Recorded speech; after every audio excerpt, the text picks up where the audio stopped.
Shit 90 shows taught me. Shit 90 Shows Taught Me was not filmed before a live studio audience. Are you ready to slay another day? So are we. Welcome back to Shit 90 Shows Taught Me. I'm Jess Sterling here with my co-host, Sarah Humphrey. Sarah, how are you? How can you see me? I wish Yeah. on wait.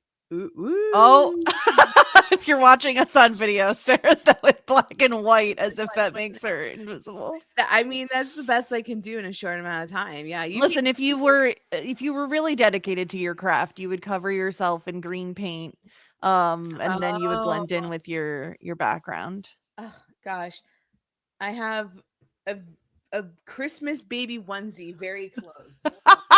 Oh, actually, now you're gone because you went out of frame. Oh, it's not working. Oh. It's not working like I thought it would, and it just looked like you had a onesie on your face. Wow, everyone needs to check out the video literally just for that. Fucking stupid. I'm a fucking clown. I can't believe I just did that. Incredible, absolutely incredible. Well, we're talking Buffy season 6, episode 11. Buffy goes invisible.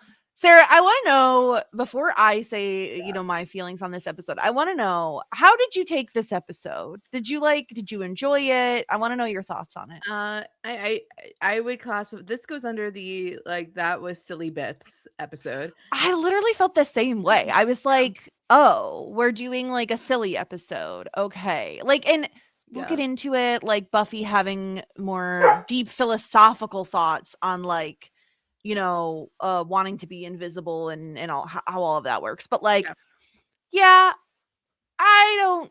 don't know. I think I came away from this episode it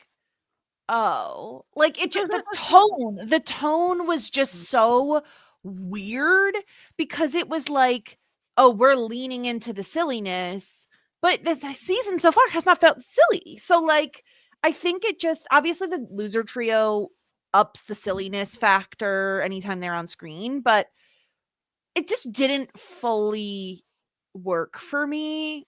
I wanted it to, and I hope it worked for other people. I could see this being an episode people enjoy because it is full of silly bits. But ultimately I was left a little meh on it. I mean, it was just awfully silly for the depression season, and I feel like there's a lot of things that are awfully silly in the depression season, so I feel like there's less depression than I was anticipating, all in all, halfway through. Yeah, I think we're not done. I mean, I think we're definitely going to be getting a lot more of it. But also the other thing is, I mean, let's start here. Let's talk a little bit about Willow, because we've spent a lot of time this season talking about Willow's downward spiral. And you said last podcast, oh, I don't think she's hit rock bottom yet. I feel like we are still going to be hitting that rock bottom. This episode is definitely a change of pace for her. They're getting rid of all her magic stuff. She's really tempted to use magic multiple times this episode to make the process of finding out why Buffy is invisible and all that stuff go quicker, but she does resist. And ultimately she gets some hero moments. She's the one who finds the van that's been following Buffy. She finds the loser trio. She figures out everything with the invisibility ray. So I guess Willow had a decent episode. Yeah.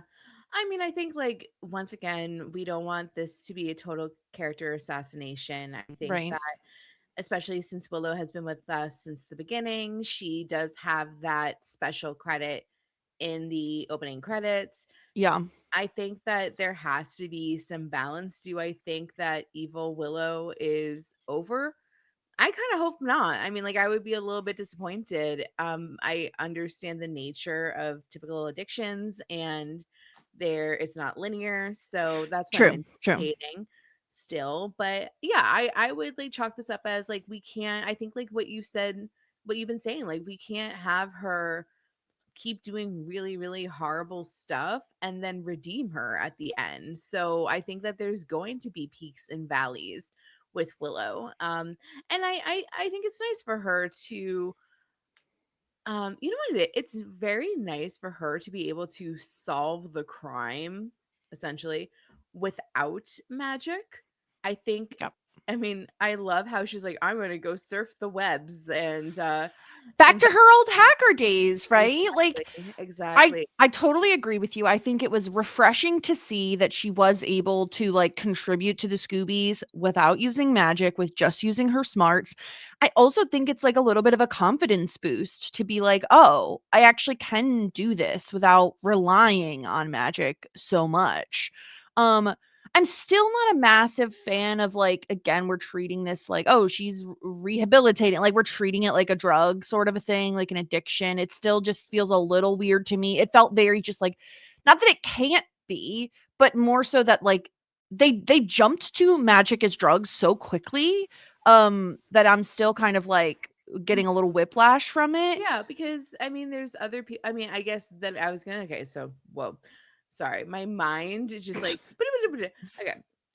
I was going to say we have seen other people use magic and not abuse it. However, I can have a glass of wine and enjoy it and not abuse it. So I was about to say something and then I like course corrected myself in my Mhm. brain. But yeah, I totally see what you're saying. Like I think that is like an interesting adjustment. um I feel like I'm a little less bothered by it than you, but only because I'm just like, here we go. Like Yeah. I hopped on the crazy train and I'm Yeah. chewing all the way to the end. So Yeah.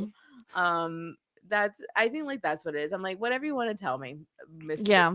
Buffy the Vampire Slayer show. Like I'll do whatever you want. So Yeah. yeah, like I think that it I can totally see how for you and like a lot of our friends, like it really just doesn't work. The tone is weird.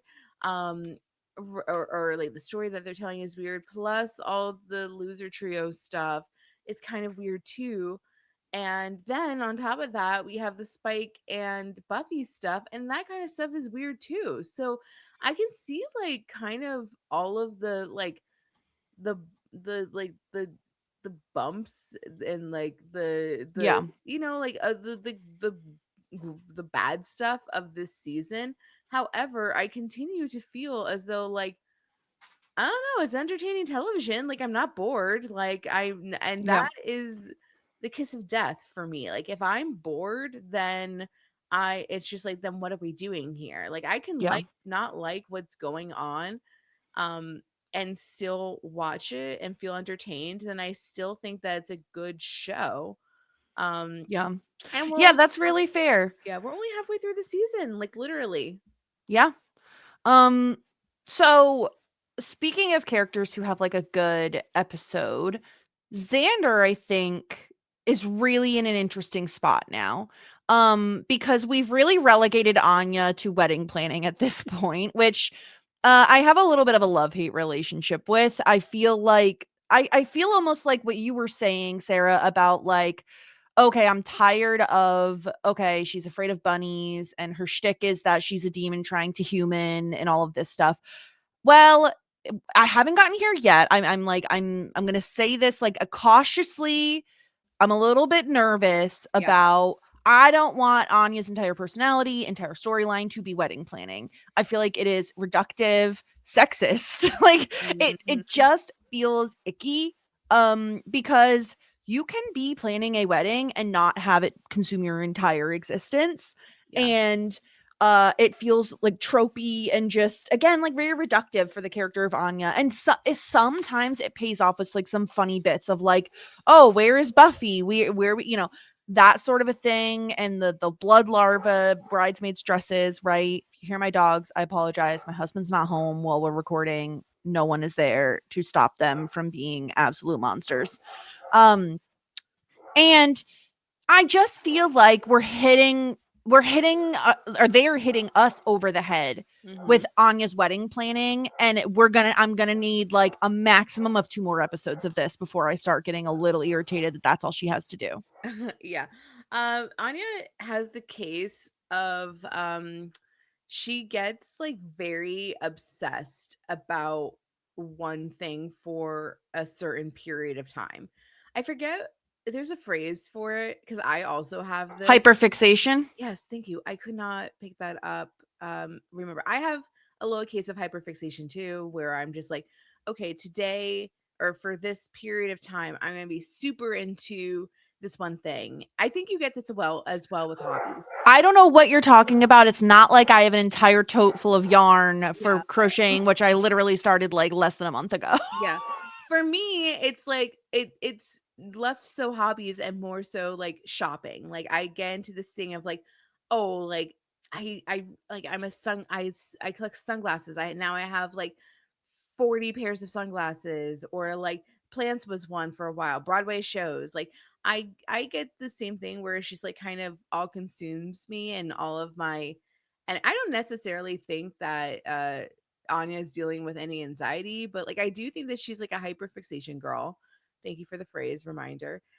Because she's like, let me focus on money and solely money for a second. Let me focus on bunnies and solely bunnies for a good moment. Let me focus on the, like, she can't, I don't know. Can you see any validity in that at all? Yeah, I do see that. I just think that it ends up being difficult as a viewer when she's not the main character of the show. So Mhm. we don't get a ton of scenes with her. And so when we do get scenes with her and literally all she's talking about is wedding planning, it Yeah. just gets a little frustrating because it does feel very reductive, and it does feel very like pointed as like, oh, she's the woman, so of course she's going to be obsessed with wedding planning. And it's just like, okay, I could do this for a little bit, but I'm going to grow tired of it.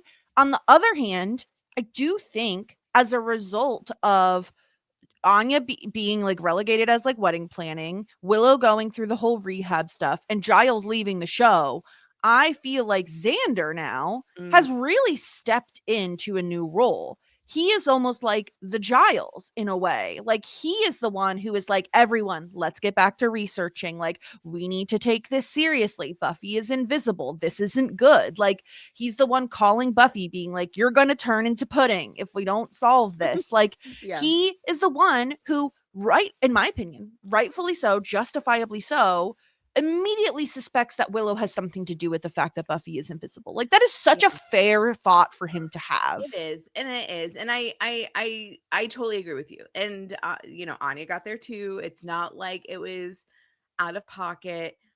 I can also I can sympathize with Willow when she gets confronted about it, how that would hurt her. Because I mean, like, it sucks. Like, even if you have nothing to do about do with like whatever happens, you now have like a guilty record, and anything that goes wrong, people are going to assume it's you. And the worst of it is people that are your friends are going to assume it's you. And I don't blame Xander at all for going there, because I think we would all do that. I really do. Especially with, I think like he said it best, like, like sometimes your magic goes a little wonky. Like, remember the time where like Yeah.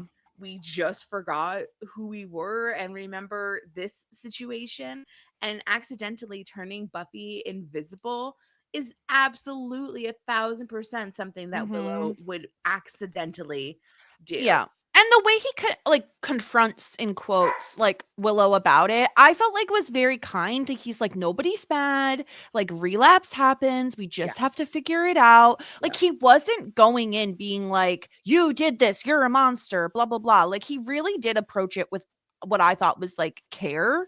I just want to give the character of Xander some shout outs this episode, because I feel like he really is stepping into a really who knew he'd be like the most mature, level-headed, like responsible member of the Scoobies at this moment in time. um I just think it's honestly incredible, especially when, I mean, we've pointed out many times, he's definitely the Scooby with like the least amount of quote unquote power. Like he's not Yeah. a witch, he's not the Slayer, like but he is the one who's kind of hurting cats at the moment. And I Yeah. really enjoyed seeing it. Like I really thought this was a great spot for him. It felt very similar to me to, gosh, I'm trying to remember if it was season 1 or season 2, the Halloween episode where Willow is the one who kind of takes on the leadership role. I felt like Xander is kind of doing that here. And I really liked it. Like, I really enjoyed seeing it. It didn't feel forced. It didn't feel unearned. It felt like this makes sense to me that like Xander has now arrived at this place, especially in Giles's absence. I don't know about you, Sarah. I'm really feeling Yeah. Giles's absence now. Yeah, I am too, and I think like that's that was literally just on my mind moments ago um because we have to like rank characters today, and like I was thinking, I'm like, huh, like are we counting Mhm. Giles? And like if so, does he get like a bump because I miss him? And I'm like, like I'm like debating, I'm like, I miss him so much that I might even put him as number one because like I'm feeling his absence so much. And when he was here, like honestly, he felt like home, and it felt like safer, and like I can totally feel like I'm getting like the like daddy vibes, but like the different daddy vibes that you get, if you know what I mean. We've said it a million times. Yeah, Like, yeah. I miss him, and I feel that absence, and I feel like, and he didn't control the Scoobies, like, maybe, like, earlier. Like, in the last few seasons, he really let them get up to, like, whatever, like, like, he realizes that they're, like, no longer children, they're adults. Like, he let them make the mistakes. Like, I didn't feel like he was, like, reining in the herd. I think it was kind of like Xander's approach of, like, yeah, you're gonna do some shit, but like we can like figure it out together, I guess. So yeah, I miss Giles. I'm feeling his absence. I'm really happy that the actor got to go back home and be with his family. I'm sure that was really hard, but couldn't we give him like an extra meal and just keep I him? know, right? I really miss him, and it like I just keep coming back to the fact of like with everything going on with the social worker coming to visit and like Buffy really obviously struggling and Willow really obviously struggling, like this is the worst time for Giles to leave, and the excuse of like you're never going to stand on your own 2 feet if I'm around, it just doesn't hold water with me. It doesn't track. And so the more I think about it, the more upset I get that like not that the actor left, because that happens. Like shows have to deal with actors leaving all the time. It just is like the way they did it doesn't jive with me. And the further we get into the season and the more I reflect on it, the less I like it. So we'll see where we go there. But before we jump into like the Buffy and Spike stuff specifically, let's touch on the loser trio. Because they okay, based on your reaction, are they not working for you anymore, or is it more so that they're just bumbling idiots and you're just like, okay, these guys are stupid? Were they ever working for me? I don't know. I think we were very like agnostic. Like I feel like we were like middle of the road, like we're not bothered by them, but they're obviously not like glory for us, you Yeah. know? It's just so stupid. Like I don't understand what we're doing here. Like the things that it very much reminds me of like I mean it's just like weird science. Like, just like teenage boys get a bit of I know they're not like they're young adults now, but young men um get to do their little sciencey shit, and what are they going to do? They're going to make a freeze ray or like an invisibility ray, or it And it just doesn't even make seems sense because they're like, we need an invisibility ray for hot chicks. It's like you're gonna make the hot chicks invisible. Then what are you doing? What are we talking? Or maybe that make themselves invisible so they could go in like locker rooms and shit, like weirdo perverts. probably I don't even understand their mission here because I feel as though I think like what their mission is that they want to be taken seriously and gain Well, respect, but they then had their why whiteboard. It was like hot chicks, right, gorillas, or something. Like it. but I then think it's summed up when Jonathan says, "We're not killers, we're crime lords." I think it's like notoriety. Like, yeah, okay, you know, in Home Alone, how the bandits they're like, "Oh, we want a name, we want to be like the Wet Bandits or whatever." Like, I think they just want notoriety. I think that's literally all they want. But I think they're also too scared to want to like for their own names to be associated with this because of Buffy. So I think they want notoriety, but under like, not the loser trio, obviously, Right. but a name. So then where does like wanting to get rid of Buffy come into, because she will inevitably stop them is what their concern is, because Right. they can do all this like Joker Penguin bullshit, you know what I mean? But like the goal is not to kill the Slayer like every other villain that we've had here. Their goal is to gain notoriety, and they only and like probably get money, get chicks, whatever. But then where does Buffy come into all of this? It's Yeah. specifically because she will stop them if they're criminals. Right. Buffy doesn't even give a shit about bank robberies. She cares about demons and like coming up and stealing the world and like vampires. Like she doesn't care about typical like crimes or white collar crimes. Like she's not here trying to save everybody from tax fraud. Like I don't Yeah. understand why. And so it's just like it's a waste of time on my screen, and it's too silly for me, especially for I was expecting this season to be really sad and depressing and dark and having to like go through the motions of like cracking Buffy's psychological issues. And then we're dealing with an invisibility ray. And I'm like, what the fuck is happening here? Yeah. I think a couple thoughts. I think they don't, right, you're right. They don't want to kill Buffy. I think they want to like subdue Buffy. I think they want to like knock her off her game so that they can continue to fuck around and do what they want and get notoriety. Um and I think because they know her, and more importantly she knows them, like she recognizes two of the three of them. I think they're nervous that like they don't want her to catch on that it's them. So I wish that they would like, hey Buffy, you know us from high school. You know we've always been losers. We're just gonna steal this diamond to make some money and try to pick up chicks. Is that cool? Like we're not trying to like kill humans or like rule the world. Like yeah. really. Did they end up killing that security guard with the freeze ray? I don't know if he died. He might No, have died. I think he just defrosted with an Oh, he had to thaw out.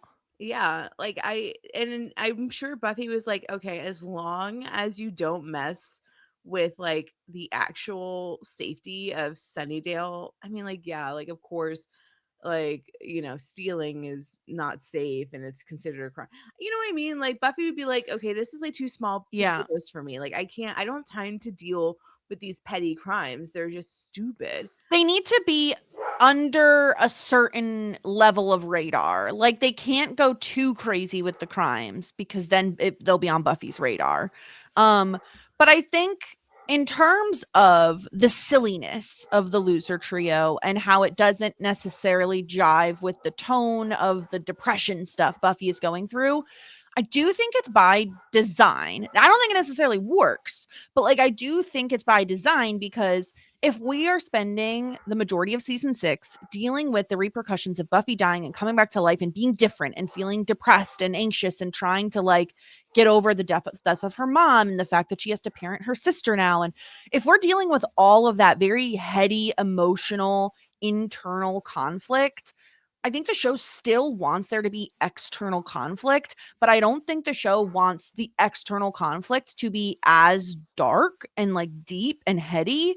And so they choose to make it more buoyant by picking this loser trio of like somewhat recognizable faces who are kind of bumbling idiots who don't necessarily they're not the smartest, they're not like evil geniuses. They're just moron guys who want notoriety. Like it feels like the show is doing that on purpose because they want levity incorporated into the season. I just think tonally it doesn't always work because it's very jarring to go from like Buffy is struggling and suffering, and then we have these morons with like an invisibility ray like fighting and calling each other penises. Like it just doesn't necessarily tonally fit together. So I'm not like I agree. I'm not like bothered by them necessarily. Like I don't hate them. I think it's fun that it's recognizable faces, 2 out of 3 at least. Like I think that part I enjoy. I just think like my patience is wearing a little thin with them, I Yeah. think. Yeah. I think that okay, so I totally I agree with you. I think like your analysis of why is totally correct. I agree. I want to go to like, are they actually dangerous? I don't think Jonathan's dangerous and I don't think that the brother is dangerous. However, robot guy, Donovan, Warren is the Jonathan is the one guy. oh my Um Donovan. Jonathan, aka Doyle from Gilmore Girls, and then there's Warren, who's the robot builder, and War, then Tucker's brother is the third guy, whose name couldn't tell you. yeah, Warren.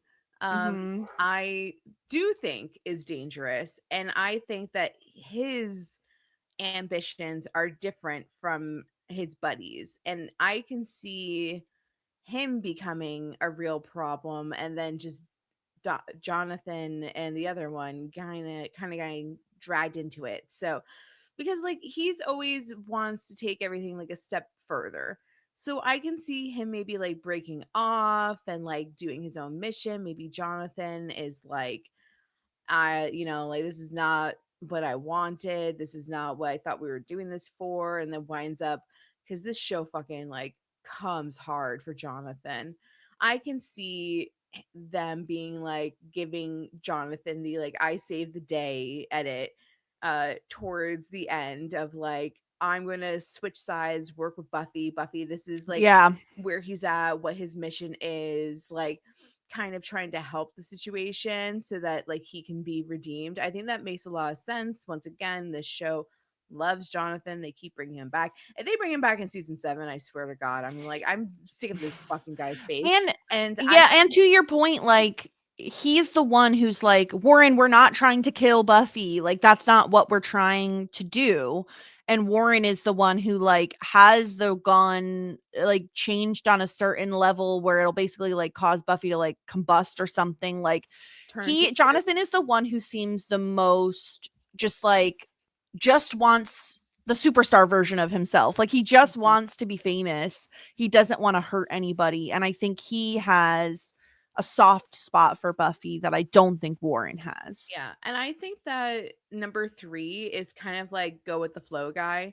Like I think like he's the one in the Yeah. Big Brother house that will it's like whoever, the thing like whoever meets with you the last one is the Yes. one that you're going to vote for or whatever. You know what I mean? He's Like there because they needed a third. Let's be real. he's You need a trio, so he's there because you need a trio. I think like whoever gets to him last is whatever plan he's going to go with. Like Yeah. he's like very He's a much cockroach. He's just going to yeah. survive. Yeah, he's a sheep. Yeah. Yeah. So I'm not that worried about him. I think that Warren is a problem. Oh, And yeah.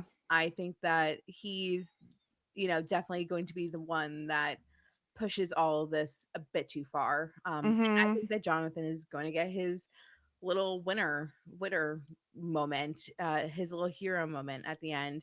And I'm gonna be like, gag me. Like, Hmm. so yeah, I think like like the different mechanics. I think like I said, the freeze ray, the invisibility ray. I like how that they had a purpose for the diamond. I thought that whenever they bring something back from episodes prior, I'm like, oh okay, there was a point, and this show is very very good with this. We see that with the really heavy hammer in season 5 coming back. Yes. Yeah. So I really enjoy when the show plants a seed and we like circle back to it. There's a purpose for stealing the giant diamond. That's great. So so yeah, like I just think that this is just I think that once again I probably have like a higher capacity of like I was expecting I think I said this like the book 5, the depression book of Harry Hmm. Potter. That whole book, he was sad the entire time. He wasn't doing silly bits, He was whining Yeah. and crying. I was expecting Order of the Phoenix and not dumb this. time. Yeah. Yeah. Yeah. Well, let's start talking a little bit about Buffy and kind of her reaction to all of this. Maybe we'll leave her and Spike for last. So, the beginning of the episode, we're dealing with the social worker stuff, and like they're coming to visit. Buffy doesn't even know that like today is the day. Dawn is running late for school. Dawn is still really upset at Willow and Buffy for everything with her arm. She doesn't like that they're throwing everything away. So Buffy isn't even aware that like today is the day the social worker is going to be showing up, which is really bad. Like there's magic stuff all over the place. The woman doesn't even know that Willow is living there. Like all of this is so bad. So bad. This is why I have literally at least 3 calendars. I have a calendar on my phone. I have a calendar on my fridge. I have a weekly calendar at my desk. I'm a slut for calendars. So much so that if something's not on my calendar, then I'm like, I forget about it. Like it doesn't exist. But I would be so anal about something like this. And I don't understand people that don't follow the calendar. Cough, cough, my husband. He like literally was standing by the fridge the other day and he's like, there ain't no way I have a dentist appointment next week.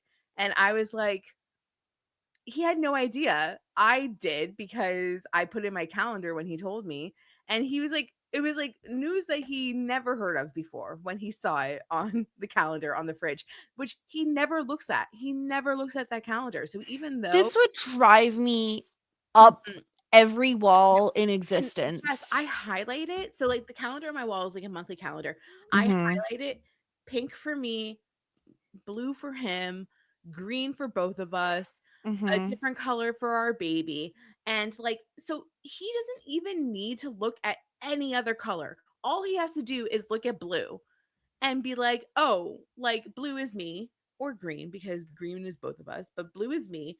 And like glance at it once a week. No, he looked at that calendar like he's never seen it before in his life and said, there ain't no way that I have a dentist appointment this week. What? Think I would actually murder him. Yeah, I am like you. I am a calendar queen. I live and die by my calendar. Reason being, if it's not on the calendar in my brain, it doesn't exist. It's never going to happen. There is nothing. Like Yeah.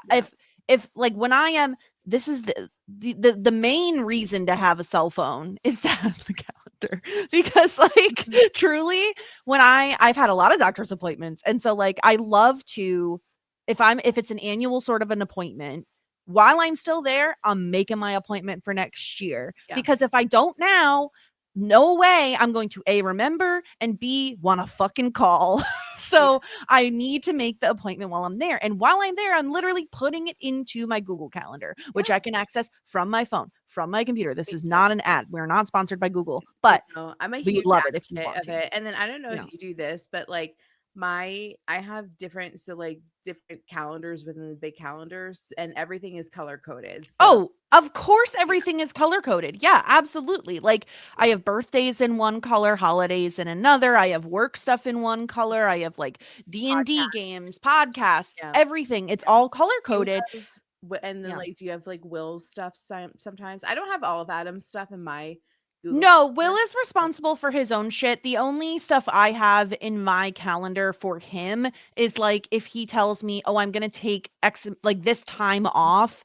And so then it's like, "Okay, Will's going to be off these days, so probably we'll go do something." Yeah. So like that's really the only thing I have of his in my calendar because in my he's a grown ass man and he can handle his own calendar and not my responsibility. Adam is a grown ass man. Like he takes such good care of me. Like it's not like he just doesn't. It's just one of the weak spot. I have tons of weak spots. It's that this is his. Like Yeah, he can't keep a calendar. no, but But like if something is like status quo, then he shows up every time. Like he knows like the podcast he has. It's not like he forgets. But if it changes from Thursday to Tuesday, then he's like not showing up. Like, yeah. yeah. Yeah. But yeah, going back to Buffy, she has like no awareness that this is going to take place. The lady is unimpressed. She's basically like, you're going to be put on probation. Like, I'm going to be checking in on you even more now. Yeah. And so when Buffy Buffy loses her mind. Buffy full on has a little bit of a mentee B, which is fine. We've all been there. Mhm. She decides, all of us have done this at some point. We're going to get a haircut. I'm losing my mind. I'm going to get a haircut, specifically because Spike compliments her hair. Yeah. Okay. So yeah, like let's be real. It's specifically because Spike compliments her hair and He touches loves it. Goldilocks. He touches Yeah. it. He likes the way Yeah. the light shines on it. At least she Yeah. doesn't dye it. She just cuts it. Yeah. When I saw this episode, or like when it first started, I was like looking at Buffy's hair. I'm like, ooh, that That's a hair looks wig. very wiggy. It was very wiggy. to Very me. wiggy. They did a decent job. It's definitely not the worst wig I've seen, but I also too noticed. I'm like, that looks fake. That does not look real. Yeah, it was just thicker than her normal hair. So And it was like it's almost like I could see it being a little more like acrylic-y. Like it had that like acrylic-y, plasticky look to it. So she takes some scissors to her hair, which is like, girl, yikes. Immediately at least then goes to a hair salon to get it fixed. So good Yes. there. Yeah, good job. And the haircut itself, I don't mind. Like I usually I'd rather her with long hair, but and I hate it when people cut their hair, but I think it looks good. Like I am curious to see in the next few episodes how she styles it, but I think that it is I like how it doesn't look very momish, because that's the issue, is that when you get the haircut and sometimes we see people transition to like the shorter hair, it looks very momish. This looks very early aughts, like trendy girl. Yeah, this is interesting because I know you hate when people cut their hair shorter. So I thought you were going to come in here and hate it specifically because it's like shades of the haircuts Willow has had. Now Oh, we but really it only looks saw different. we only saw like 2 scenes where we actually saw the hair because she was invisible for the majority of the episode. I agree with you. I think it's fine. I think where I land is it's fine. I want to see it styled. I feel Yeah. like it really wasn't. It literally looked like they just cut a bunch of inches off her hair. They really didn't style it much. So I think my opinion on it will be determined by how it gets styled in the next few episodes. But I don't mind it. I like a shorter haircut. So I generally am of the opinion of, yeah, do it. Chop it. Mhm. Why not? Yeah. I think like the next episode I'll have more opinion. You're right. Like we really didn't get to see it that much. But what I did see, I didn't really mind, especially because like she when right before she got zapped invisible, she looks like pretty badass. Like I forget what she was wearing, but like wearing like leather pants or something. Like she looks edgy, which I think is kind of cool. And I think like I think that's the difference between Willow's styling and Buffy's styling, where Willow is best case scenario looking like she went to the Ren Fair, worst case scenario looks like a Cabbage Patch Kid. Mm-hmm. This is so true though. It's so Um so true. yeah. Yeah. Yeah. I do want to say one thing about a beginning scene with Buffy and Willow. I really like the self-awareness from Buffy, where she was just like, because I've been saying this for a really long time. She's like, I cannot believe I've been so blind to you, my best friend, struggling because Yeah. I'm absorbed in my own stuff. I feel partially responsible, but she's not. But I really like that because number one, I was right and I called it. And also number two, I think it's really good self-awareness for her that like sometimes she really does get wrapped into her own life and doesn't pay attention to specifically Willow. I think like all of her friends, but specifically Willow. There was a whole entire season almost where Willow was in a relationship with Tara, another woman, and she was completely oblivious. Completely It's really oblivious. true. I thought that they had some really nice moments, but at the top of the episode and then again at the end of the episode, where it's like we haven't seen them connecting much lately, and so it was nice to see them kind of reconnect in that way and be able to kind of bond over their shared struggles that they're going through. Granted, Willow doesn't know the entire story of what what's happening with Buffy, but she knows enough of like coming back from the dead and being ripped out of heaven, right? Like, so yeah, I want to talk through, because that we get, again, there are some serious moments like the top of the episode, like the end of the episode, but then in the middle we get like lots of silly bits. We get like Buffy's prank wars, essentially.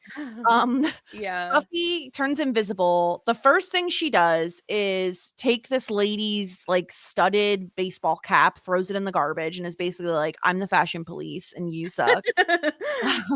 Yeah. She steals the meter maid's little car. I don't know what those things are called, but his little getaway wagon. She steals that. And then she goes to Doris, who is the like basically the CPS, the social worker person. Yeah. And she makes this lady think that she's losing her mind. I don't really blame Buffy for this, because she really fucked up that meeting. And I was like, she meaning Buffy fucked up the meeting. Buffy fucked up the meeting. Yeah, Buffy fucked up the meeting. Like, I don't even know. I think the turning point was the giant bag of weed that was found. I think that even if it was sage, right? No, she said it was magic weed. Oh, say it's sage, girl. Like, what are you doing? I know, that's what I'm saying. Oh, she's so like, stupid she sometimes. said, this is not what you think it is. It's magic weed. I'm like, as if that would be better. Yeah. Like, yeah. So I think like, if any social worker, even if every other thing goes right, even if she didn't stutter over who's living with her and like lying throughout it, which I don't know why she would do anyway. I don't know if she doesn't deny the fact that like that Spike is like a close friend or a partner or whatever, like, and stumbles around that and is clearly lying. She does so many things in a short amount of time with this social worker that, like, I don't really think like move the needle too much.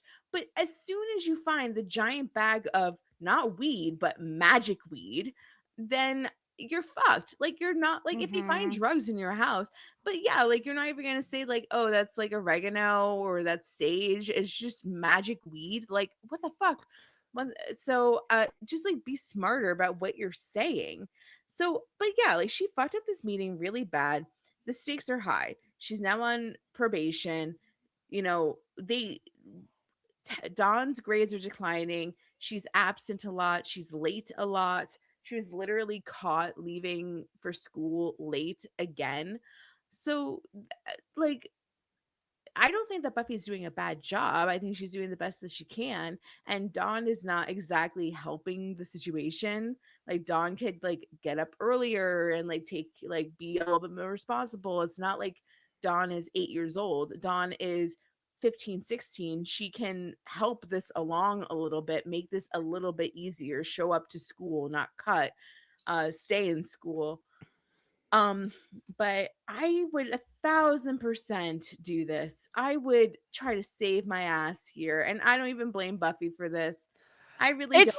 I think it's less so that she is saving her own ass. I think it is like the way she's doing it, where like it's definitely played for laughs. It's like silly bits. It's, oh, she's going to like move the lady's coffee mug and like whisper in her ear and then do like all work and no play makes Doris a dull girl over and over and over again, and like basically ruin this lady's life a little bit, like make her think she's going crazy, make her like put her job in jeopardy.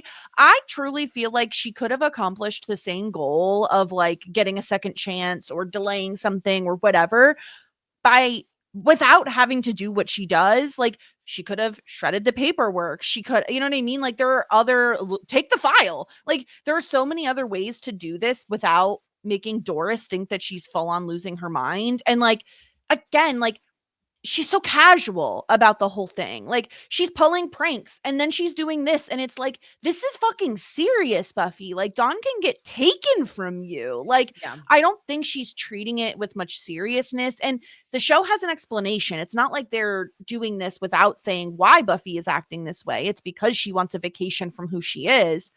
But it just was like tonally so strange to me. Like, it just didn't work for me. I think like that I see that. I think that it's irresponsible, you know what I mean? And it's childish because I don't know, because it just is. I think that you're right. Like there's probably like a better way for her to accomplish the same thing. I don't know like exactly what she could have done to get Doris off the case, which is actually what she needed. Like she needed, I think like she needed to lose the paperwork, delete the files.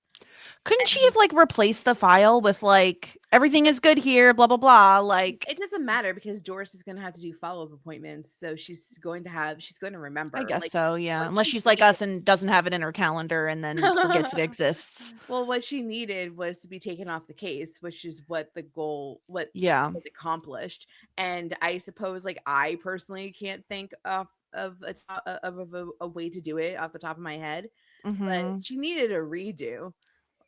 What she needed actually, and that I'm so bad, I don't care. She needed Willow to do the Oh forget stuff. no, Yes, no, she needed, yes, no. Then the whole world is gonna forget. Willow doesn't know no. how to control a single person's memory. Yes, she does. She has a lot of evidence to doing it. It was just that more advanced spell when she was doing multiple. God. She honestly, she needed Willow to do the forget spell. I'm So sorry. messy. I'm It's so funny sorry. though. That's the No, way you're to right. You're right. accomplish it. Like, um, Yeah.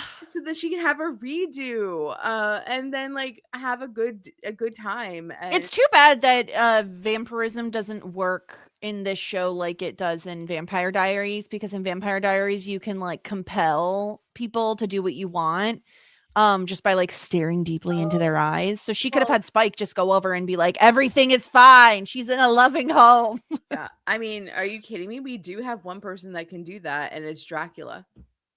Right, that's true. Well, Where's he's dead now, I think. Dracula? Where are Where are you? you? And he Come would do it back. too. He He's would do hot for it. Buffy.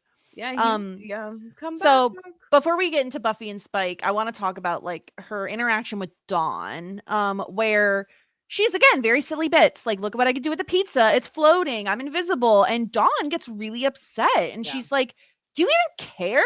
Like, you could be stuck like this and you're making jokes. And like, I feel like part of this also is stemming from the car accident. Like I think Dawn is still very much like, obviously she holds Willow was responsible, but I think in part blames Buffy because, you know, it's Buffy's friend. She's entrusting Willow with the care of Dawn. And I think she's concerned that Buffy isn't taking this seriously. Now, again, like you said before, Dawn could be getting up earlier, eating a good breakfast, like getting off to school on time. Like there are things that Dawn can do to actively help the situation that she's not. But I also think it's a case of like Dawn doesn't want to have to be her own parent. I think she is like holding Buffy responsible for some of this stuff while also feeling resentful of Buffy that Buffy now has to be her parent, not her sister. And I'm sure there's also an aspect that she just misses Joyce. Yeah. I really feel for Dawn. I really, really do. I feel like she is the one who is struggling and suffering and is going largely unnoticed that is happening to her, unlike Willow and Buffy, right? I think their suffering is getting a lot of attention, and I think Dawn is kind of falling through the cracks in a very unfortunate way. Because I really enjoy Dawn as a character. I totally hear you. Uh I think that uh Dawn is probably struggling almost the most. I think that she is having like a really hard time, and I feel like she's a little bit of like a talking about invisible. I think like at times like she's like a little bit invisible to everybody else. And I think like a part that we're not thinking about is if if Buffy takes, okay, so she's like upset with Willow because she put herself in a dangerous situation, but she's also upset with Willow because of the Tara stuff and like that breakup, which means that she had like a family for a little bit of time of like Tara, Willow, and herself when Buffy was dead. Then she had a little bit of a family to try to make up for the Joyce situation of Tara, Willow, and Buffy, and that felt safe. Now the Willow and Tara breakup happen, she loses Tara. Tara's out of the house. And I can't help but think of, you know, of Dawn feeling a little upset about Willow about that, but then also putting herself in a dangerous situation. But then she's upset because Buffy is taking away Willow's magic shit, which is things that she likes. But then in her mind, I can't help but wonder if Dawn is feeling like, wow, if we take away all this shit from Willow, is Willow going to leave us too? And then that's another person in my family, in my core group, the only people that I have that I'm going to lose. And I think that for somebody that's dealing with loss that young, I think like every single person that leaves you in whatever capacity, whether it's death or they have to physically go, like Giles, or they don't want to be in your group anymore, or there's a breakup or whatever. I think like every single loss, you become very sensitive to people potentially leaving you. Yeah, that's a really good point about Tara. I hadn't really thought too much about the fact that, like, yeah, Dawn and Tara were close. Like, and I'm sure they grew even closer in the time that Tara was living with her, like after Buffy dies. Like, it's really unfortunate. I think there's way too much change happening and instability happening for Dawn at the current moment. And I think she's recognizing that Buffy is both not helping her, but also not helping herself. Like, Buffy, you're invisible and you're not taking it seriously at all, that like this could be permanent. Like, you're just fucking around, and I don't think it's funny because I don't want to lose you too. Exactly. Like, It's yeah, a trauma response is how Dawn yeah, reacts to this, because she's like, I can't see you. I don't know where you are. I don't know if you'll come back. And it's just like another, like, I'm going to lose you too again. And I think that, yeah, yeah, Dawn, I think, is like having like a very traumatic moment. I think that I she's my prime example of like a person in 10, 15 years is going to have a major anxious attachment style, yeah, because everybody leaves her, and she's yeah, going to find somebody and who's like, are you going to stay? Will you stay? I don't think you'll stay. Like, I yeah. just think that this is just someone that is put, and this is so like armchair expert, and I'm really sorry for that, but I can't help but see, because this is my trauma too. So, The call is coming from inside the house. who would have expected? But it's like these type of things of like people just leaving or dying or whatever. It's just like whoever you winds up staying, you try to grasp onto with every life of your being. And that, my friends, is how you end up in a loveless 16-year relationship. There you go. There we go. Yeah. Speaking of Thank you, relationships, therapy. Thank you. speaking of relationships, we have some more stuff happening between Buffy and Spike. I did want to briefly note the previously on voiceover thing was different this episode. I don't know if you noticed. I did notice. I didn't like it. Yeah, it was really weird. So Giles is usually the one previously on Buffy, and he says previously, and then we get Spike's voice saying last night changed things. And I was like, what is happening? I don't like What, any of what it. are we doing here? Yeah, this is exactly like in Pretty Little Liars when it wasn't just Arya doing the shush noise, and then they gave everybody the shush noise. They need to stop with that. We can't do that. And I Yeah. didn't like that very much. At all. We don't like change. Like, what's Yeah. going on No, here? I don't like change. Also, one more thing. I hated the voiceover that Buffy did throughout, because you, even when she was like talking to like Xander and Anya in the shop, because you could hear that she recorded it in a studio and Yeah. not on set, and that It was very really much weird. irks me. It reminded me so many references in A&TM when Tyra would come in and like re-record her audio for something, Yeah. and you can hear the difference. Oh, I hated that, and I didn't like it here. So Yeah. just my feelings, thoughts and feelings.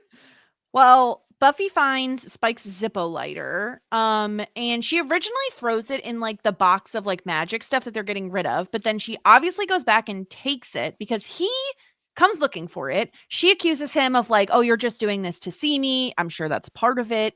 But he is doing the thing where he is like getting all up in her face, basically taunting her of like, you know, you like me. And she is doing the thing where you need to get away from me, don't even look at me, blah, blah, blah. I like your hair, Goldilocks, Goldilocks.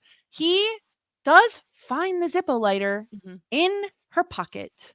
Mm, Bitch, yep. girl. A She little is keepsake. taking trophies from her conquest. And this is so like teen lusting after, like, oh, I'm gonna carry your little Zippo lighter around with me. Yeah. Like, stop, Buffy. Like, just be with him then. Like, stop it. Stop. Simp. She's a simp. Ugh, She's it's so obsessed with annoying. him. She's so obsessed with him. I Um, know, and it's so irritating to be Sarah. it's okay. I know. It's a problem. It's definitely a problem. Yeah, she keeps the Zippo lighter, and I love that he like winds up finding it anyway on her, and he's like, I'm just He probably felt it with his dick when he had it pressed up against her leg. yeah, I guess so. And he was like, I'm just gonna take what I came for and leave. Bye, Goldilocks, because she's like, don't call me love. And Yeah. he's like, okay, what do you want me to call you? You want me to call you Sweetheart. sweetheart, Yeah. Goldilocks, like whatever. And then I love that he was just like, or like goodbye, love, like, and he like did it anyway. You're right, like he really does like now kind of have the upper hand over her at times Yeah. a little bit. Because he knows she likes him back and just won't admit it. And Yeah. it's like there is something freeing about being the one who has said how you feel. And you're not trying to lie. You're not to yourself or others. Like you're not hiding anything, right? He's not hiding anything. She is. And she just won't admit this to herself or him. And then when she's invisible, naturally she finds herself at Spike's crypt because she literally always ends up there anyway, even when she's not invisible. Yeah, and And what was she going to say? Like she was like, "Oh, I'm going to just haunt you for the fun of it." No, you want to catch him in compromising positions, yeah. like Xander did later. Oh god. So yeah, so she like rips his shirt open. Like James Marster is shirtless for like 95% of his scenes now. And I don't know like if this was a contract negotiation. Like I just every time he's shirtless, Sarah, I can't help but like in my head, I'm like, this is what the fans wanted. Like they're just playing fan service for all of the like Spike stands, the girls who were like thirsting after him for so many seasons. And it pulls me out of it every time. And I don't know why. Like it's like that's the first thing that pops in my brain when he's shirtless, you know? Would it be more interesting to you if he was hot though? Like I feel like that would really move the needle for me if he came out and he was like big and burly and like hairy and just like honestly just like the brawny paper towel man, and he takes off his shirt, Yeah. and then I'd be like, fuck yeah, like okay, let's go. Is the issue is that he is like 90s early aughts like Grunge hot. emaciated, like like Victorian ghost child hot. Maybe. I'm trying to think because like Will and I just watched the most recent Bridgerton season. And you know what it is? Okay, I think it's expectation versus reality. I think that's what it is. Because when I watch something like Heated Rivalry or Bridgerton or like any shows like that, I'm expecting to see butt and abs. Like I'm expecting to get some thirst traps, 6 seasons into Buffy, I'm not expecting to have a bunch of shirtless men walking around. It's just like not what I'm expecting. Obviously, we Yeah. had the Riley stuff, like whatever. But yeah, I don't know. I don't know. Like I think I'm just not expecting it. And so every time it just like throws me off a little bit, especially because he's the only one. Like there's no one else that's shirtless, Well, there's no like, I mean, I guess they're not gonna make Xander do it, but like I think that No. I do think that Riley had some of it. I think like it's just like, hey, like you're our guy now. You're going to have to bite the bullet and like be a little undressed, and because like that's what the teen girls want. And I it's think so. not what I want, but once again, like if he was a man that I was attracted to, then maybe Yeah, you I would would be all on board. feel differently about it. But Yeah. look at him and I'm like, well, number one, like abs don't do anything for me ever. And it never has. Me And neither. I just feel like it's more so for the male gaze than the female gaze. Show me dunk literally all day. Like, show me a dunk, show me a thick ass thigh. Like, show me I'd so rather many other things. I rather like just a guy have like more like meat on him, you know? Like that's just my He's preference. just not your type, yeah, which is fine. He's not everybody's. Yeah, so I don't know. I'm not that bothered by the Spike shirtless thing because I don't look because it's not attractive to me. Like I'm Yeah, like whatever, like he's shirtless, who gives a fuck? yeah. Um So she rips his shirt open. He knows it's her once she starts like kissing him and whatever. And then we Xander walks in mhm. and we see Spike, and they're able to do this because Buffy is invisible. Ear We see humping. Spike on the bed under the sheets humping the air. Maybe this does work for me because I thought it was hilarious. I just was like, what are we doing? Like, Yeah. And Xander doesn't realize what's going on because he's Xander no. and, But she's moaning. she's making noise. Not only is she making noise, and this is where I was like, okay, we're really going there. Like when he catches them and Spike is in the middle of having a conversation with Xander about Buffy, Buffy is like nibbling his ear. You see his ear moving. Sick fuck. I mean, this was absolutely ridiculous. And it wasn't even like a comical thrust. It was like I like he was like motion with the oceaning in the air. He It wasn't was. even he wasn't like jackhammering. He was like it was a very There was thrusting. Yeah. there was very deliberate thrusting. And I was like, whatever, this is ridiculous. And combined with like the moaning voices coming in from not the scene, but once again, like an Yeah. after production. ADR. Yeah. It was just so ridiculous.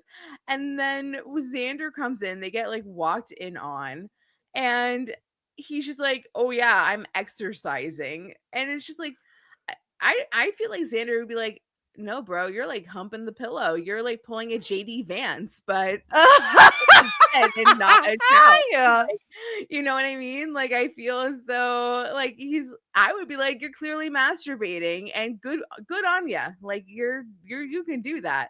But it was it was so stupid. And Xander didn't know. Not like Xander was like not a Nope. teenage boy.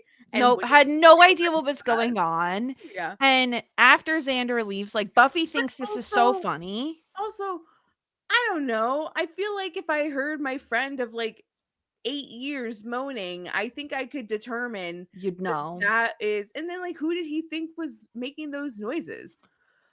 I don't know. That's the thing. I have no clue. Like, use your brain, Xander. Like, the whole crypt was a mess. You see this guy fucking the air. Like, what do you anyway? Yeah, it was so So stupid. Spike So, is upset because Buffy is like having fun with all of this, but he knows the only reason she's here is because she's invisible. The only reason she's finding this funny is because they're still a secret.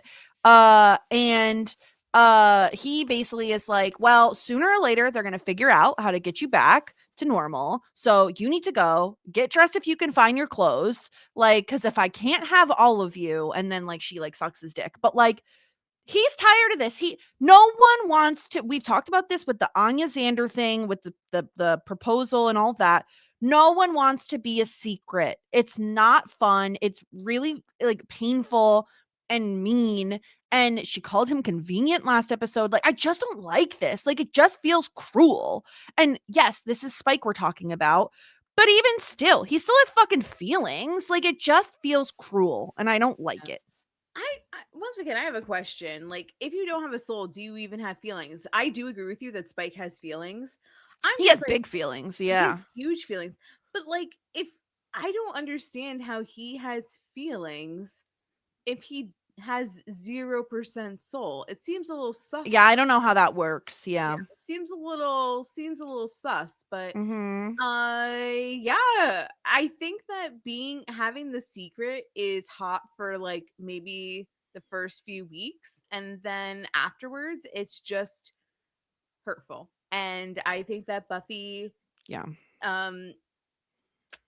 I don't know if it's because he's a vampire. I don't know. It's because she has like a history of being like really disconnected from her partners, but she doesn't give a shit about how it's making Spike feel to be kept the secret. And Yeah. it hurts him. And talking about like these characters' trauma, like obviously Spike has like relationship trauma as well about not being valued and Yep. appreciated and taken like a equal partner should. And I think it it taps into those old wounds for him as well. Mm-hmm. And we know that he's kind of a relationship guy. It's what he likes, having his Yeah. little partnership. Once again, I I I call a little sus if he's supposed to be absolutely soulless, if Mm-hmm. why he has these feelings or how. But the show is giving us the rope because Darla like was really like, I'm like afraid like I'm not going to even have any feeling towards this baby at all once it comes out, because I won't have like a human inside me anymore. Like she was like, I feel like I think that like somebody like Drew and somebody like Darla are very different vampires from Spike, but we're supposed to be told that Spike is just a vampire like one in the rest of them, but he's always had bigger feelings than the rest of them. So I'm just like, I don't know, there's something to be said, there's something there. Yeah. Could be the chip doing Oh, something. the chip. Could be the fact that Buffy is no longer 100% human, based on the fact that he can hurt her. Like, I don't know how any of that works with this. It's definitely interesting and something I'm keeping my eye on. I'm just like over Buffy being cruel to him because she can. It just feels like, again, it's all about the balance and the fact that because he loves her and she knows it, she holds a certain amount of power over him. Mhm. And I think what she's doing is pretty cruel. Like, just like casually showing up and fucking him and then leaving and like not telling anyone, treating him like a dirty little secret. Like, it stopped being cute and I Yeah. don't like it anymore. So Yeah. I want it to stop. Yeah. um Very fair. so we end the episode with like Buffy and Willow taking down the loser trio, well, at least stopping them for now. Buffy is now visible again. She now knows who's been like pranking her and, is aware of at least of two of the three. She's like, I don't fucking know who this other guy is, but he's here. And her and Willow have a little bit of like a chit chat about how their days went. And basically, Buffy says that when she got Xander's message about turning into pudding, like, and the fact that she could die, she did actually get scared, which is good because she wants to live now. So, like, Oh, that's something. snaps. That's a huge something. Something different than what she was saying like 5 episodes ago. Wow, you have a whole ass farm over there. You have all the dogs. The dogs, we are recording at a time that is different than normal. And so the dogs are raging in a way that is really not conducive for podcasting. You better, Goosey. Yeah. So it's uh good, I guess. Like, she wants to live. She's still working through a lot of shit. And Willow is like, I did it. I got through the day. Like, it was hard, but I did it. Mhm. So we're moving in the right direction with her, but who knows once Rat Amy shows back up. Who the fuck knows what's gonna happen with Willow, you know? Yeah. I we'll see. We'll see. I still don't totally trust it, but No, I think that, again, like you said, progress isn't always linear. So, like, Mhm. we could see her fall back into some bad habits. Yeah. Do we want to rank the Buffy characters first or talk through the little bit okay, let's do that. Let's rank the Buffy characters. It's hard. This one I think was like one of my harder ones. I really struggle and I'm still struggling and I don't even know if I got it right. Cause I definitely don't feel like I got mine right, but like, it's my gut instinct of where I land right now. And I very much tried to take into account all of the 11 episodes that we've seen, not necessarily just the most like recent ones. Like, I was trying to take into account where we are in the season so far. Because I do think like there are characters who are eliciting strong reactions in both directions. And I'm trying to like keep in mind the whole story, you know. Um I can go first. Sure. At the very bottom of my list, surprising nobody, is Willow. Mhm. Girly Pop has been on my shit list, and she remains to be on my shit list until she gets her shit together. I don't like what she's been up to. One episode doesn't cure an entire season long arc of her being a fucking moronic, overpowered idiot. So this is where she lands at the very bottom. Second from the bottom, and I don't know how I feel about this, but it's what I put on my list. I put Anya, and it's because she has been relegated to simply talking about her wedding. And I just think that's kind of boring and reductive, and like the show hasn't given her anything else to do. Like she owns the magic shop with Giles. She's obsessed with money. It's just so one note or like five note, but we're playing the same five notes over and over again. Like I just want something else for her to do. And her platinum blonde hair looks just so bad. Next on the list, and again, this is, I'm gonna say, maybe I should give a caveat that like this whole rankings list is a product of what the writers are giving us. So like I love these characters, but this is how they're writing them, and so this is where I'm forced to put them. And I'm gonna put Giles next, and it's because I have such a bad taste in my mouth for how they wrote him off the show. It just doesn't sit right with me. It doesn't feel right. It doesn't feel like Giles. It doesn't feel like something he'd do. It feels like a piss poor excuse to like get him off the show. And I don't like it. And I don't think he would have done it. I feel like he'd still be here because Buffy needs him. A lot of these characters need him around. And he's not here. And that sucks.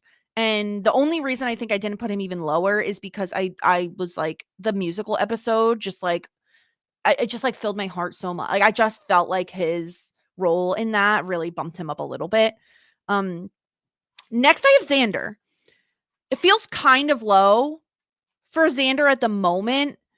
I feel like we've seen a lot of Xander growth, but we're still in this episode. I thought in particular was really great for Xander, but I do want more for him. And the beginning of the season, bitch would not tell people he was engaged. And I didn't forget how much that pissed me off. Like that seriously did piss me off. If not for that, I swear he'd probably be top 3 for me.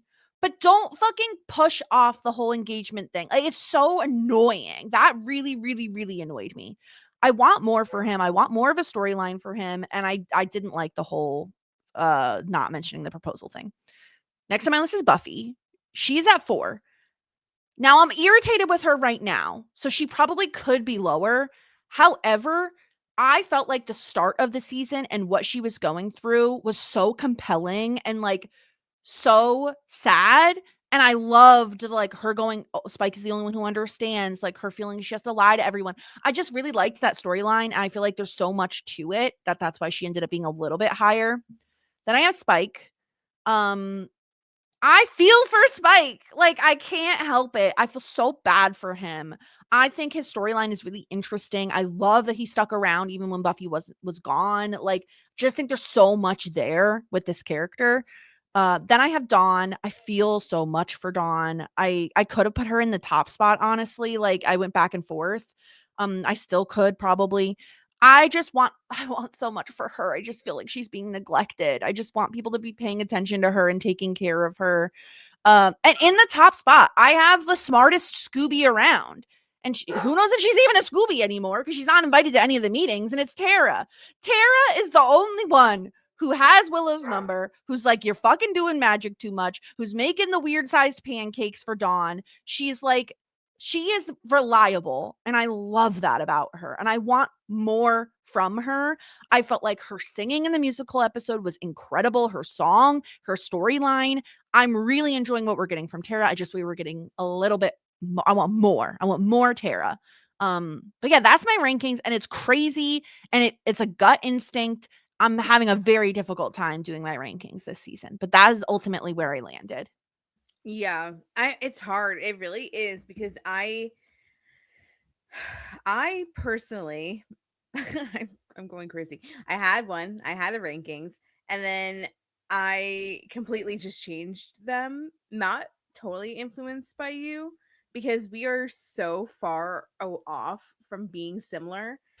good. We usually are. We've gone back and forth between being exactly the same and being like very, very different. So yeah, I'm having some moments of difficulty with this. So, okay, my bottom is eh, it hurts me to say this, but it's Anya. I just feel as though like girl's giving me nothing, and it's not her fault, but it's just like what I see, I'm just like, okay, like we're doing the bits, like we're doing the Anya thing. It's just like not as fun as it used to be, and that sucks because I really like the character. Like she was like our favorite for season 4 or 5, I don't know which one, but she was like our favorite. Like she is a great addition, like she really really is, but I just am not loving her so far this season.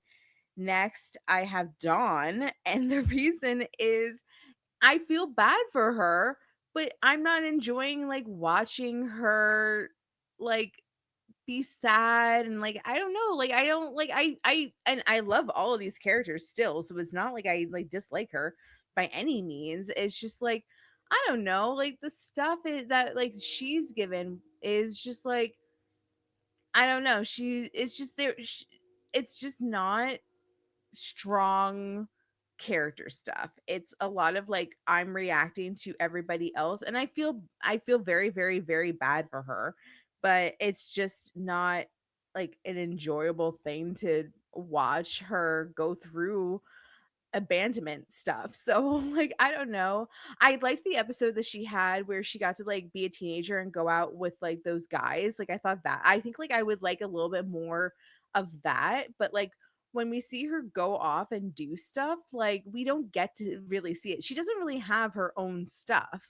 You know what I mean? It's very like I'm going to respond to all these things surrounding me instead of her getting her own storyline. Um Kinda. I don't know if that's a bad read or what.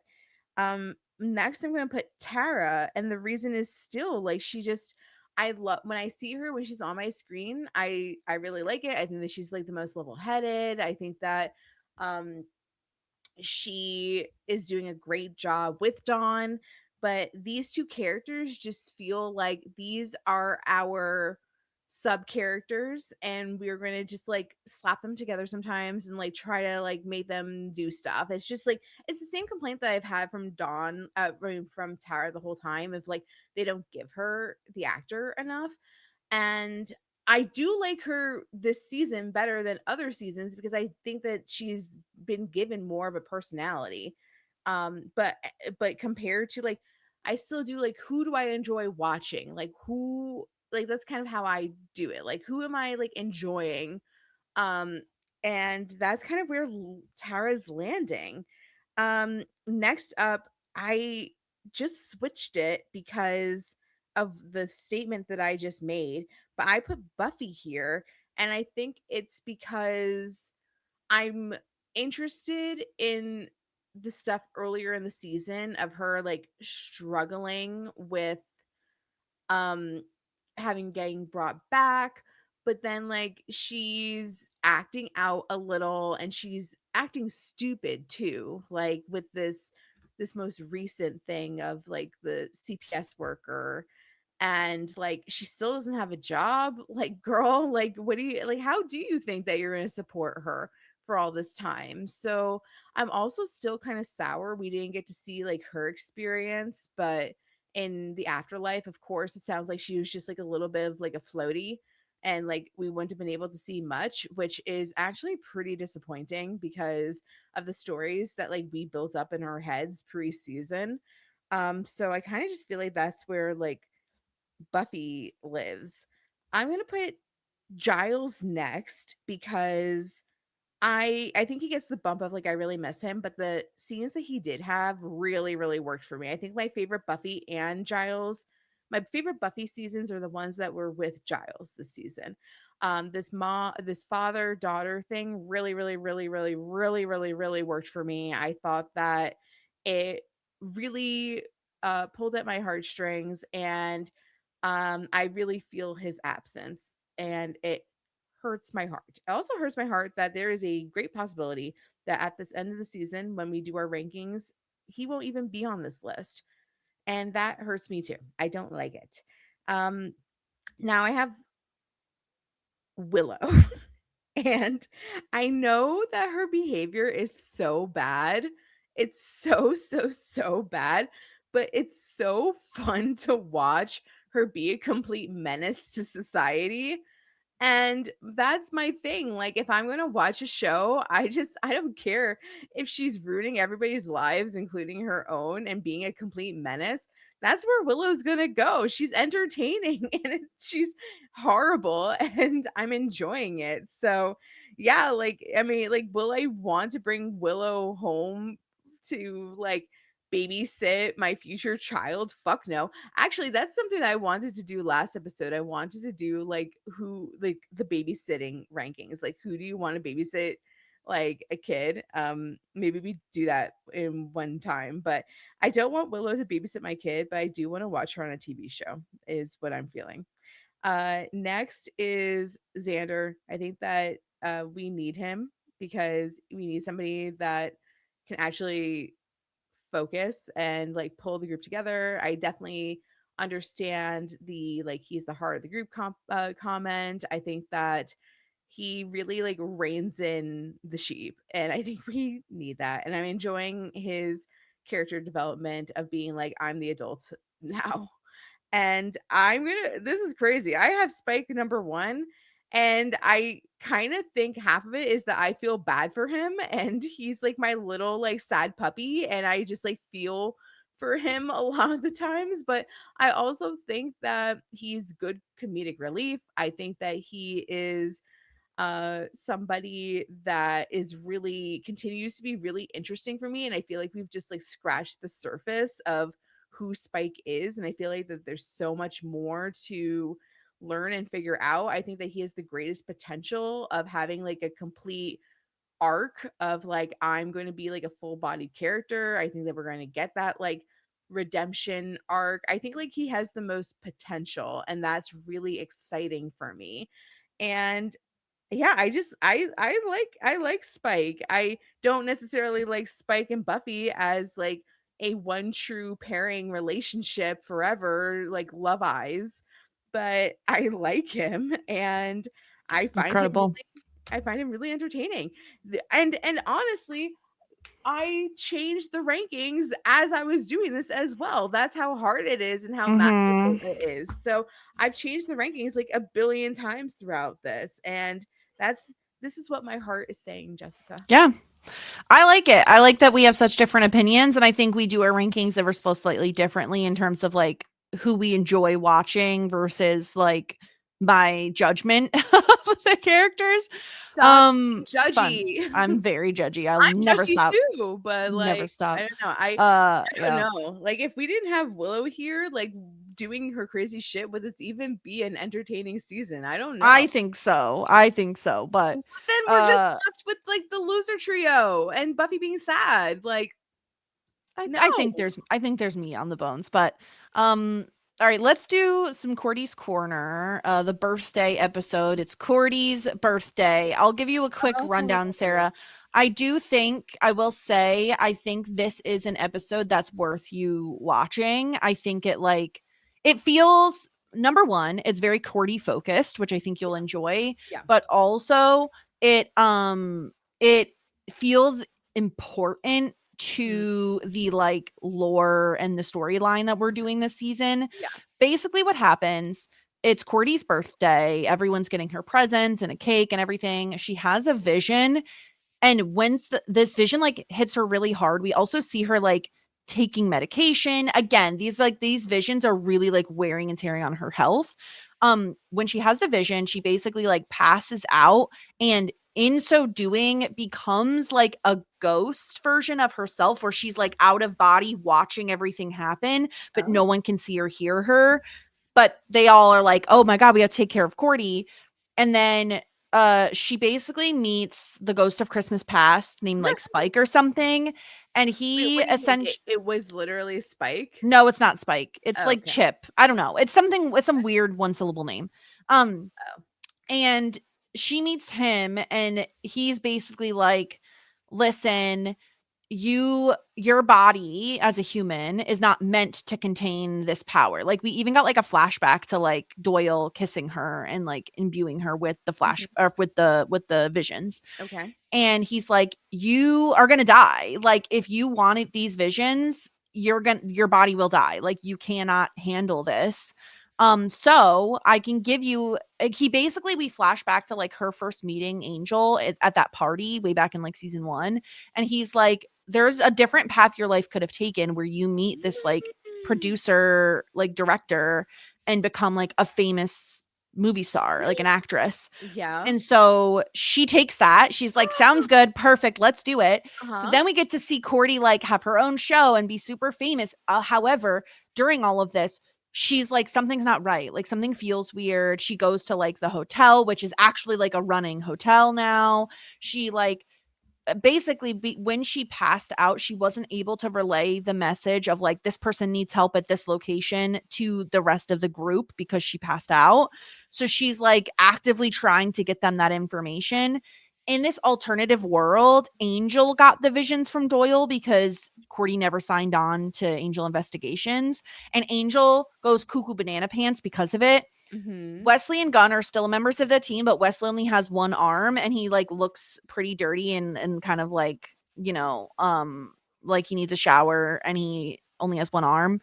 And Cordy is like, something is weird this whole time. Like, and they definitely, this episode feels like we are setting up Angel and Cordy. Like, they are going to be together because when it's her birthday and he is giving her a gift, he wants to tell her something, but like then the visions hit and all this other stuff happens. And in her like alternative universe moment, and she visits Angel, who's like losing his mind. He's in like a padded room sort of a situation with these visions he's having because he can't sustain them. Um, she kisses him, and we see the power transfer, just like when Doyle kissed her. Mm-hmm. And that's when Chip shows back up, and he's like, I told you, you can't handle this. Meanwhile, Angel is like trying to go to the powers that be and be like, take the powers away from Cordy. Like, she's not strong enough. And because he's like Ghost of Christmas Past, this is what he shows Cordy. But it's very much like a misunderstanding. Like, it's like only it's out of context. It's only like one section of what he actually says to the powers that be about Cordy. And she ends up telling Chip, like, no, I need these powers. Like, it's important to me that I'm useful. Like, I want these powers. And so he says, well, the human body can't handle it. You're going to have to be part demon if you want them. And so she's like, okay, yeah, whatever. She wakes up out of this like coma that she's been in, and she's so excited to be back. She like literally pops out of bed, like everything is normal.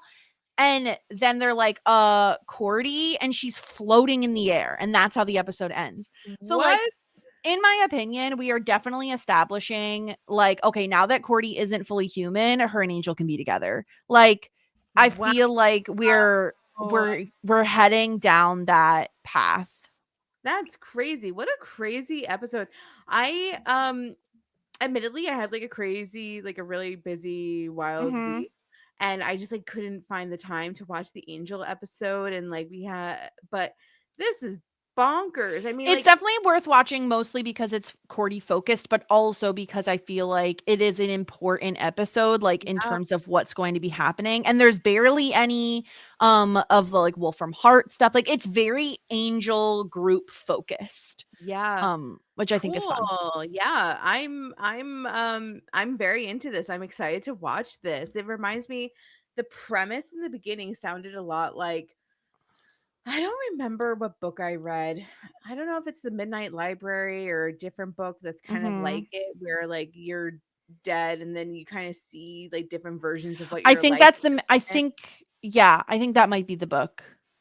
It is Midnight Library does this, but there's also another book that there's tons of books that, and I just can't Mhm. remember which one I read, but yeah, so it sounded like that a little bit, but then like it kind of like goes a little haywire. So yeah, I'm really excited to watch this episode. Yeah. We also get like a Cordy show theme song situation, and it's really fun. So yeah, I definitely think you'd enjoy the episode. It's interesting. How old is Cordelia? How old is Cordelia? Well, she's the same age as Buffy, no? I know, but like, how old is Buffy? How old are 21, 22? Okay. Do we know when her birthday is? Oh, to figure out her birth chart. I have no idea. I don't know when this takes place. Like, I'm trying to think of what we've seen that has placed us in time. When is Cordelia's birthday? Okay, I should probably not do this. Her birthday is when she becomes half a demon. Yeah. YOLO. But she can float now. 7th is she's a Cancer. Maybe not. Nope. Hold on. Oh, okay. January or May. I don't That know. is that's vague. That's unhelpful. Listen, maybe the listeners can hit us up and let us know. Maybe they know. Maybe they're able to suss it out. A lot of different answers. I don't know which one is. So that was what happened on Angel. So definitely check out that episode because I think you'd enjoy it. Oh yeah, no, I will. Once again, like I just like didn't have time to do it. No, you're fine. I just once I watched it, I was like, oh, Sarah will definitely like this one. Yeah, so sounds really good. Any spotting of baby Connor? He's in the episode. Yeah. Okay. Cordy wants to hold him. Not much to do with baby Connor, but he's there. All right. So next week for Buffy, we have season 6, episode 12. The fucking title of this episode is so funny because before you say it, I just want to tell a story. I was like picking the episode to watch, and my eyes like quickly flashed on the title of the episode next, and I was like, that can't be right. Silly me. What a fun story for me to tell Jessica about what I thought this episode title was. Yeah, that's what it is. What is this episode title? Double Meat Palace. And I was like, this sounds like a weird porno. Like, what are we watching? What's a double meat palace? Yeah, but if you see the picture, then you know what it is. Oh, I didn't. Okay. Maybe I'm gonna guess it's like a fast food restaurant. It's giving Burger King. I can't confirm nor deny, but okay. Girly Pop does need a job. So. Double Meat Palace. And then for Angel, yeah, it gives good burger, yeah. Angel season 3 episode 12 provider. Oh, I hardly know her. We'll see. Yeah. All right. Angel's gonna be a provider for his son, so that will be next week. Yeah. But yeah, that's all we have. That'll we're halfway through season 6. Very exciting. Mm-hmm. And yeah, we'll be back next week with episode 12. And until then, everyone, here endeth the lesson. Just ask. Shit 90 shows taught me. Shit 90 Shows Taught Me was not filmed before a live studio audience.